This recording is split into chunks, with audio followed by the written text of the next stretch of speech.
Au chapitre sanitaire, l'inquiétude grandit dans les Deux-Sèvres. Le taux d'incidence repart à la hausse depuis une semaine. 85 malades pour 100 000 habitants recensés hier.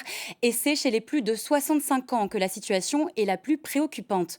Le point sur la situation avec Julie Chapman et Cyril Paquet. Un rebond inexpliqué. Après une période d'accalmie, les chiffres du Covid semblent remonter dans les Deux-Sèvres et dépassent même depuis le début du mois le seuil d'alerte de 50 pour 100 000 habitants. Des chiffres supérieurs aux autres départements du Poitou-Charentes. Mais dans les rues de Melle, les résidents ne semblent pas inquiets. Non, ça ne m'inquiète pas, mais je prends les précautions. Vu mon âge, on s'est recommandé.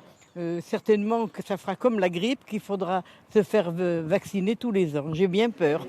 Ce centre de vaccination enregistre 240 rendez-vous par semaine, des chiffres en hausse depuis quelques jours.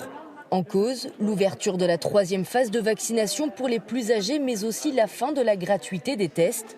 Jean Pignot est médecin. Pour lui, il ne faut pas relâcher sa vigilance. La population est vaccinée dans le même taux que le reste de la population et de la région Aquitaine et de la France. On est dans les moyennes.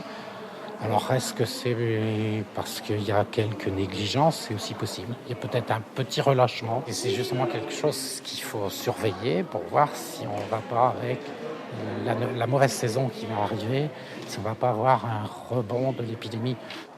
Les premiers concernés, ce sont eux, les plus de 65 ans, plus fragiles mais surtout plus touchés par ce sursaut de contamination.